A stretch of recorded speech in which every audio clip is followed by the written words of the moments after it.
Good afternoon and welcome. It's so wonderful to see everybody here for the 2025 annual roundtable for the JPMorgan Chase Doctoral Scholars Program at the Center for Social Development. My name is Dan Ferris. I'm joined here today by an incredible array of colleagues and family and friends of the Scholars Program, in particular, Jewel Stafford, who co-directs policy training and education with me at the Center for Social Development, and Yutsun Pai, our program coordinator for the Scholars Program. So we are gathered here today for a series of scholar flash talks. Before we jump right in and shine the spotlight on our incredible doctoral scholars, we'll offer just some brief introductions and welcome. We'll go through a series of short talks about the incredible areas of research that our scholars are focused on. And then we'll have breakout discussions for folks to get more into depth in the different areas of work, the methods, the areas that our scholars are engaged in. We'll come back together as a virtual community for some question and answer at the end. So as you may have noticed, we are in a Zoom meeting format rather than a webinar format. So appreciating people's various abilities to be actively participating or just listening in. I think a few people mentioned to me that they are actively on the road or driving. So please feel free to stay off camera if you're behind the wheel and keep your attention where it needs to be. But all jokes aside, we're really excited for folks to be creating connection and community around the program as a key priority. And we're so appreciative of you all being here. So let's be sure to leave our microphones muted until after the talks. Use the chat to share questions and thoughts. And please don't be shy when it comes to offering emojis and applause following any of the talks or parts of the program today. So just around that part of who is around the table, virtual or otherwise, just to help the scholars get to know you and see who's in the room, if you could please add in the chat who you are, where you're joining from, your current organization and role, and just one thing that you're passionate about, which could be something fun, it could be something serious, choose your own adventure. But so faculty, staff, students, mentors, partners, family, friends, and a number of people just interested to be a part of the conversation. Quick glance at the registration list this morning and how people are connected to CSD in the program was really energizing. And on behalf of the scholars and the Center for Social Development, thank you truly for being here. So before we get started, I'll say just a couple of things about the Center for Social Development, who's just celebrating its 30th year and anniversary. So CSD at the Brown School at Washington University in St. Louis is committed to rigorous inquiry, innovation, and impact. We design and test scalable social innovations that promote full inclusion, fair treatment, and achievement of everyone's full potential. And across 7 primary areas, we conduct applied transdisciplinary research that generates cutting-edge insights to inform policy and practice across a number of different and overlapping areas in financial inclusion, thriving communities, social justice, child and youth well-being, race inequality and social mobility, environment and social development, democracy, and civic engagement. So facilitating training and education opportunities that increase policy practice and research is core to the shared missions and values of the Center for Social Development. CSD faculty and staff have long-standing commitments and experience supporting students and emerging leaders in research, scholarship, and practice across all stages of the policy process. And so part of CSD's policy education and practice area is the JPMC Doctoral Scholars Program, which brings committed, innovative, passionate students from around the United States and at various stages of their programs together for a year-long opportunity to build knowledge, skills, and networks in support of their doctoral and future pursuits. So students meet regularly, receive peer and program support and feedback, and have the opportunity to engage in a variety of policy, in and with a variety of policy settings and with researchers and practitioners. So joining us today to offer some brief welcoming and introductory remarks is an incredible colleague and leader in the field and part of the magic that makes the program happen. Malavika Krishnan, who's a Senior Associate at Financial Health and Global Philanthropy for JPMorgan Chase. Malavika, thank you so much for being here today and offering some remarks. Yeah, thanks, Dan, for that very nice and warm introduction. Hi, everyone, and welcome to the 2025 JPMorgan Chase Doctoral Scholars Roundtable. As mentioned, my name is Malavika Krishnan, and I'm excited to be here today representing JPMorgan Chase. I sit on the financial health team in global philanthropy and the broader corporate responsibility umbrella, managing our grant making strategy and portfolio focused on improving financial outcomes for low to moderate income individuals across the US. At JPMorgan Chase, we firmly believe that financial health is the cornerstone of strong households and thriving communities. However, as you all know, many families, particularly those living with low to moderate incomes, continue to face significant challenges in managing their day-to-day financial lives, weathering unexpected shocks and emergencies, and building wealth in the long term. We know that access to public and workplace benefits are critical supports for low-income households, forming an essential safety net to address their current needs as well as plan for the future. Yet the systems providing these benefits are frequently disjointed, forcing individuals to navigate fragmented processes that don't reflect the full complexity of their financial lives. It's why we've supported WashU and the Worker Economic Inclusion and Mobility Initiative to conduct rigorous research into the role of public and workplace benefits in supporting the financial health of low-wage workers. Their findings and insights so far, of which there are many, and I know there's many more to come, have been incredibly helpful in highlighting the state of play in retirement access and security, elevating the issue of benefits cliffs and asset limits as barriers to upward mobility, and uncovering how low-wage workers use financial products and services to meet their daily needs. At JPMC, we believe that research is not only a critical foundation for sound, evidence-based policymaking, but helps inform shifts in our philanthropic strategy and spurs innovation to develop more inclusive business products and services. Our experience has shown that fostering collaboration between public and private sectors is vital to breaking down silos and establishing a cohesive network of partners all committed to advancing economic opportunity. This afternoon, we have the privilege to hear from 7 JPMC doctoral scholars on their innovative research, their personal journeys and interests, and their commitment to translating their research for policy change and social impact. Today's discussion is a testament to their intellectual curiosity and dedication, and their work is essential in driving the change we all aspire to achieve. So thank you again for your presence and engagement today, and without further ado, let's dive into the discussions and explore the incredible work being done by the scholars.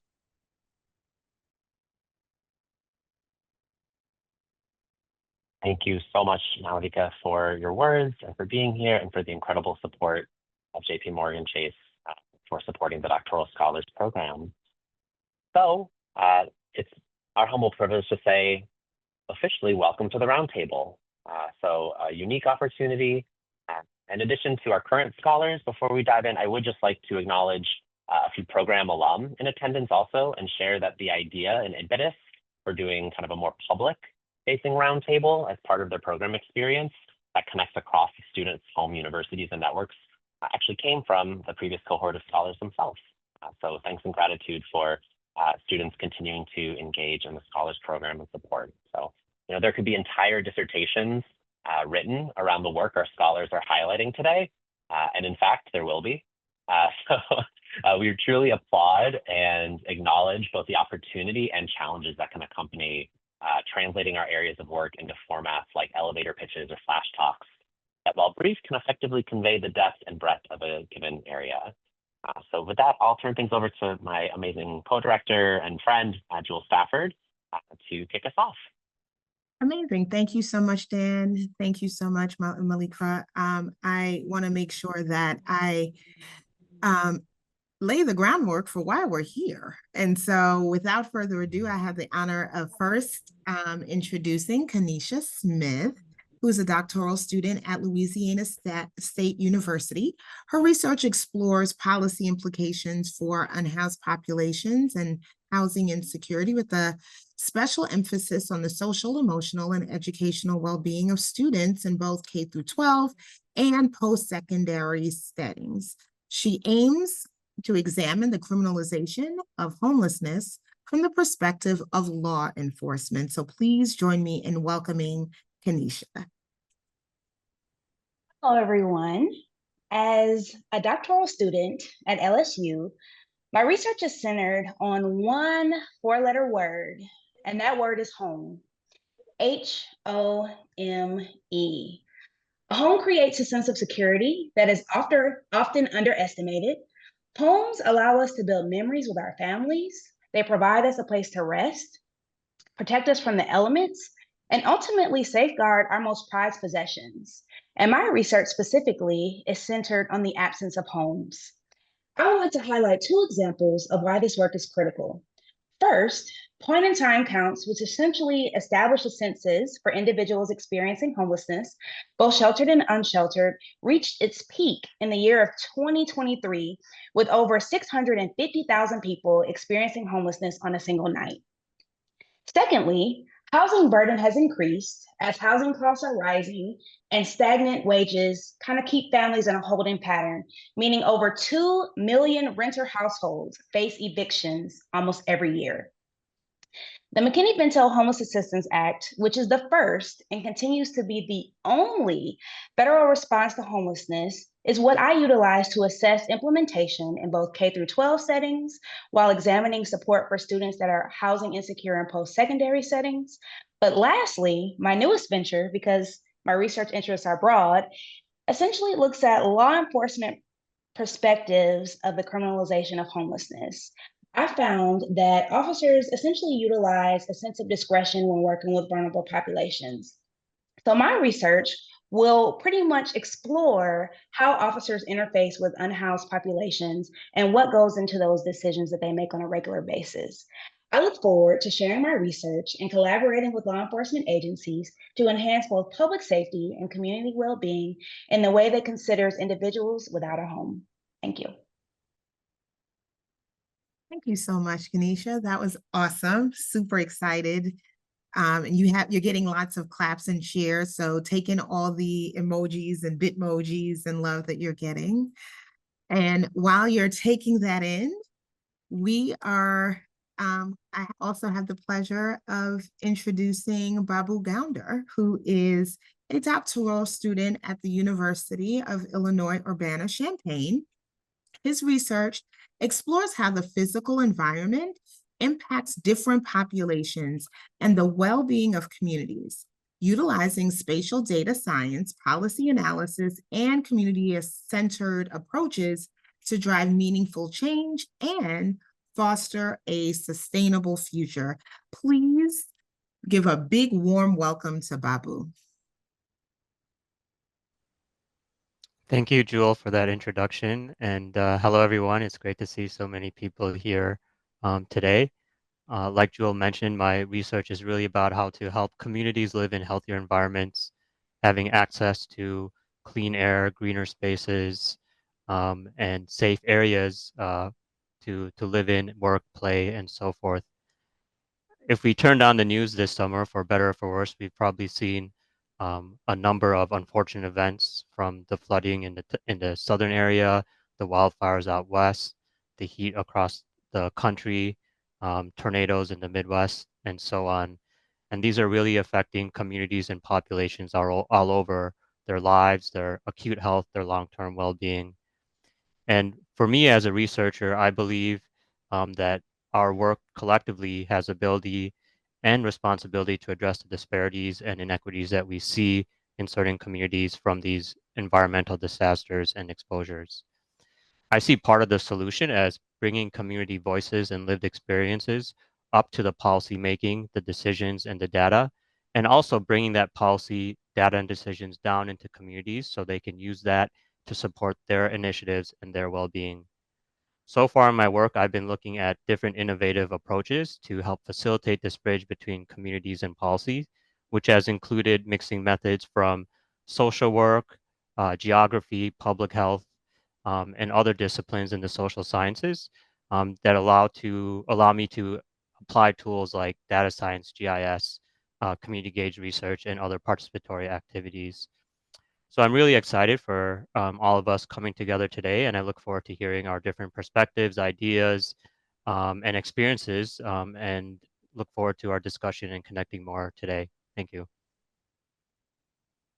Thank you, Babu. Please take in all of the claps and the fun emojis. And I think you even have a comment in the section. Someone's throwing up hearts and hands. So, this is a rare moment for PhD students to get hearts and hands at the same time. Usually it's just hands and more work. So, take it all in.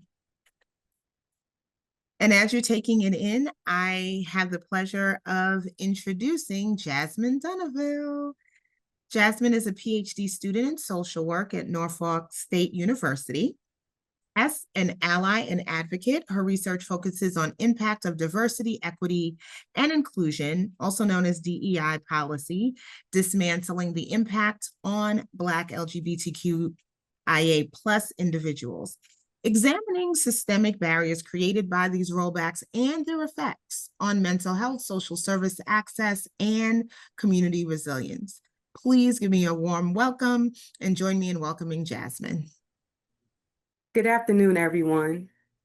As a former therapist at an HBCU and co-advisor to a campus LGBTQIA+ organization, I witnessed how storytelling served as a powerful tool for healing, advocacy, and transformation.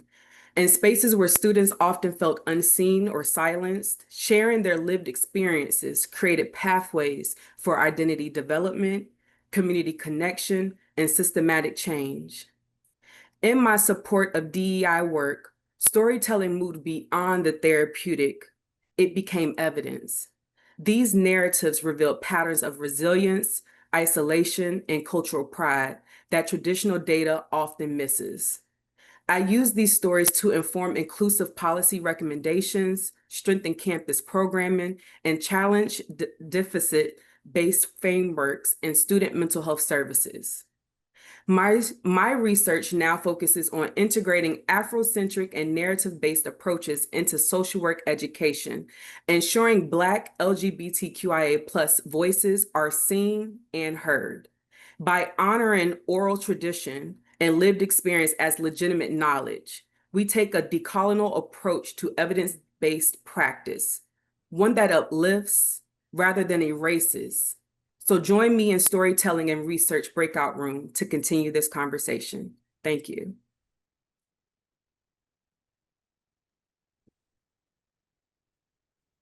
Thank you, Jasmine. Get hearts, you get hands. I'm sure you have a lot of comments, and you may even have more guests in your breakout room. So thank you for that. I'm going to turn it over to my colleague for the remainder of the introductions. Thank you, Jules. Hi, everyone. I'm the program assistant at the JPMC Doctoral Scholars Program. And next, I have the pleasure to introduce Erin. Erin is a doctoral student at Clark Atlanta University.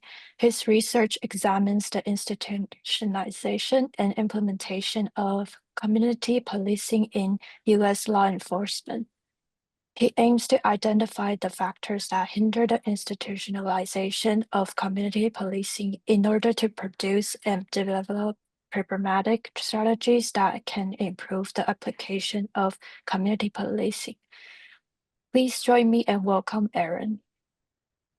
Hello, everyone. Thank you so much for the introduction. Yes, my name is Aaron Quick, and my research does look at this concept of community policing, this concept that I'm sure many of us know and that many police departments across the nation are claiming to be implementing into their practices as an alternative to traditional policing. But research is starting to uncover that while this approach is claiming to be used, that it has failed to be effectively institutionalized within the profession, which is why we're still seeing these events of brutality and continued rise of mistrust in law enforcement. And so in my work, I conduct fidelity studies using mixed methods to examine programs and initiatives that police departments, specifically here in Georgia, are implementing under the label of community policing. And I aim to determine if whether those efforts actually align with the core principles in the actual theoretical framework that is community policing. And so, in other words, while agencies are doing things like coffee with a cop and they're walking in parades, and maybe they're doing town hall meetings, do those things actually holistically encompass the components of community policing? Is that actual reform? And so, on a broader scope, I also examine themes and behaviors and the attitudes of, police culture in order to uncover factors that, again, prevent the benefits of community policing from being realized. And so, I look at phenomenons like cop fragility, the blue wall of silence, the militarization of policing, to better understand how those factors do impact the ability for police reform. And so, again, I'm so excited to be here and to meet and collaborate and network with all of you. And I can't wait to talk more in our breakout rooms. Thank you so much. Thank you so much, Aaron. And yeah, please take in all the claps, the applause, all the heart emojis. And next, I will be introducing Tanya Rollins. So Tanya Rollins is a doctoral student at the University of Houston. Her research examines systemic inequities within the child protection system and their profound impact on children, families, and communities. Currently, her dissertation focuses on exploring the experience of Black women child protection professionals and their ability to cultivate radical hope and healing. Please join me and welcome Tanya. Hello, everyone. Thank you for having me. I know a place that is always hiring. That is what my advisor at Texas A&M University told me in 1990. That was when I was an undergraduate, didn't want to go to graduate school at the time, and jobs were hard to come by. So I probably should have asked, why are they always hiring? That place was Child Protective Services. So I didn't enter out of a noble calling. And what kept me at Child Protective Services was this idea that I was doing right by children and families. When I left direct delivery work, it is when I began to realize the layers of harm to families and to myself. In 2005, when Texas began this journey to address racial inequities in child protection, I began my journey, which led me to the University of Houston and changing the narrative and broadening the narratives of child protection through research. And for those of you out there, yes, Texas does do anti-racist work, just so we all clear, right? All right. So the child protective system represents a specific manifestation of racism in America. And we continue to study this manifestation without fully listening to the voices of those impacted. And we continue to operate with a limited understanding of who is impacted by CPS by failing to include child protection professionals. My experiences as a Black woman child protection professional led me to want to explore the experiences of my fellow Black women. What we know is that Black women child protection professionals operate within a child protection system rooted in anti-Black racism, historical and ongoing forces that have been shaped both by the institution and broader American society. Their unique intersectional position renders them both enforcers and objects of institutional policies that disproportionately traumatize Black families.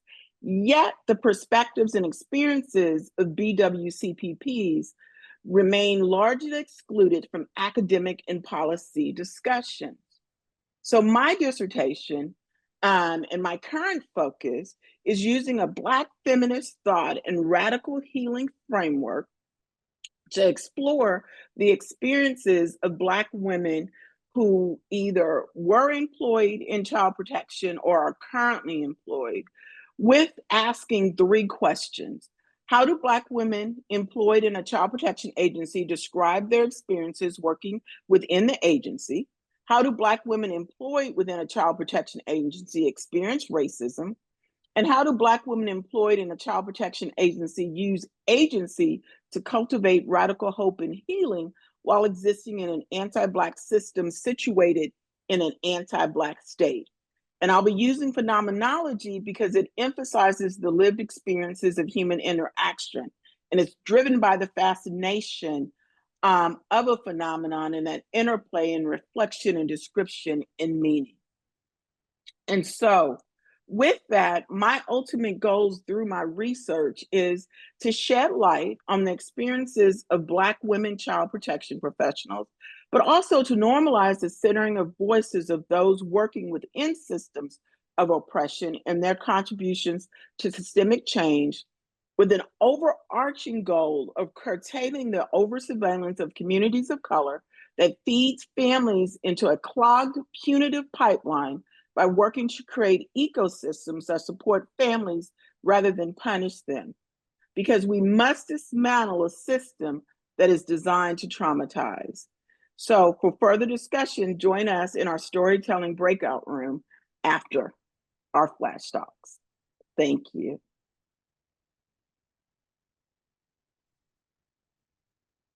Thank you so much, Tanya. And thank you so much for the beautiful slides that you created. Now I'll pass it on to Dan. Thank you, Sen. Thank you, Tanya. And the breakout rooms are getting some really great plugs and promotions. I don't know which one I'm going to choose. So hopefully folks are thinking about that in the background as well. So next up, it's my pleasure and privilege to introduce Dania Martinez, a doctoral student at Monmouth University. Dania's research focuses on the intersection of racial equity, trauma, and public policy, specifically examining how systemic inequalities shape outcomes for Black and Brown youth in education. He aims to drive equitable policy reforms and promote healing-centered engagement practices across institutions. Please join me with continued applause and emojis and beyond in welcoming Dania. Good afternoon, everyone. So yeah, my name is Dania Martinez. I'm a doctoral student at Monmouth University. So my capstone is focused on transforming urban education, a policy approach to trauma-informed anti-oppressive practices. So my capstone project is intended to highlight the necessity of trauma-informed education policy on the level of urban schools and give practical recommendations on how it can be implemented in educational situations. As a school social worker, I've seen the disparity that there is between SEL policies and the traumas that our students face and the lack of resources and support that I have faced, and much of my colleagues as well in school social work settings. Students in urban areas have a lot of challenges that impact their performance in school as well as their emotions, especially those students who experience trauma. Many of these students have great difficulties engaging themselves in schools because of other factors such as violence, poverty, and family turmoil, among others, which greatly hinder the aptitude of these students to learn and grow emotionally and socially. Lacking the necessary support, students in urban schools stand a chance of failing academically, developing mental disorders, and being socially marginalized. This given project will shed light on the necessity of introducing holistic approaches to trauma-informed education, such as social-emotional learning programs and trauma-sensitive practices adjusted to personal characteristics of the urban school populations. The purpose of the policy is to provide a safe, nurturing environment or a climate that helps the academic, emotional, as well as social development of the student with the trauma. Utilizing trauma-informed theory and the asset-based approach, this project aims at tackling the causes of the behavioral and academic performance issues in students, not their symptoms, thus motivating more engagement and better results in them. My capstone will work on the following goals: determine the gaps in the policy of trauma-informed care and teaching in the urban school district, and consider the gap in meeting the unique needs of the students experiencing urban trauma. Adopting a trauma-informed education policy to combine the SEL and trauma-sensitive approach and benefit students in emotional and academic development. Include advice on the ways to implement trauma-informed practices with a focus on teacher training, student services, and community partnerships.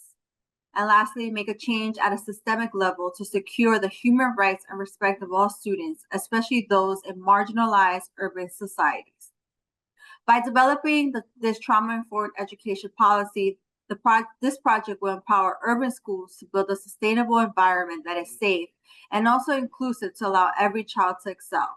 This project will also lead to a decrease in educational disparities and will cause social change, as it will make sure that everyone, including students, can be provided with the support that should help both academically and emotionally. Thank you.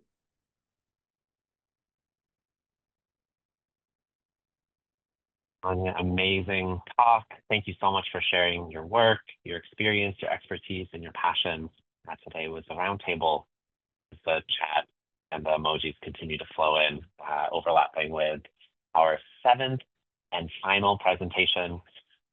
So I know folks are getting tired of clicking that button and clapping on camera and stuff, but we've really got a great last presentation for everybody coming from the one, the only Craig Mortley. So Craig is a doctoral student at the University of Connecticut. His research examines how U.S. legal frameworks, institutional practices, and community responses shape the resettlement, integration, and belonging of queer asylum seekers. His work addresses critical gaps in migration and social work literature by offering an intersectional, multi-level understanding of how race, sexuality, and legal status impact integration. So for his talk, The Architecture of Precarious Belonging, Queer Asylum, Law, Community Resistance, and Integration, please join me in welcoming Craig. Thank you, Dan, and welcome everyone. So what happens when a system meant to protect you becomes another site of harm? This question frames my journey as a scholar practitioner working at the intersection of forced migration, sexual orientation, and gender identity.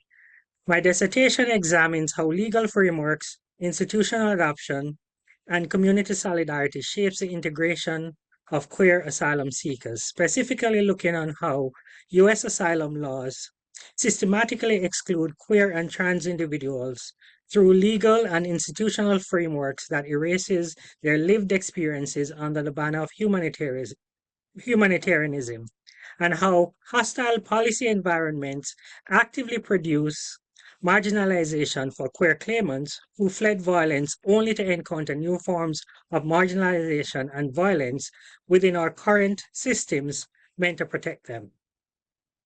But I'm also tracing how community solidarity and institutional adoption can carve out pathways for resistance and belonging for these queer asylum seekers. Grounded in critical legal theory and queer migration studies, I use a two-pronged qualitative methodology. Firstly, discourse analysis of executive actions and policy documents to reveal how legal language construct credible queer trauma. And secondly, semi-structured interviews with lawyers and service providers to trace how these frameworks are enacted but also resisted in practice. By pairing these two datasets, I hope to explore the gaps between the law's promise of protection and its material effect on queer claimants. This work will reveal the mechanism by which policy framework co-produces exclusion, rendering people invisible not only through policy but through credible determination that privileges certain narratives over others. The implication of this research extend beyond legal reforms. They call for more reflexivity, equity-driven approaches to advocacy and service provision, but also social work pedagogy that addresses and centers the lived experiences of queer individuals, challenging exclusionary definitions of credibility, and re-examining belonging through the lens of transformative justice. Ultimately, I hope this research will reframe how we understand integration, credibility, protection, and resilience in asylum systems. So I invite you to join me in the translating and dissemination of research for policy breakout room to continue our conversation. Thank you.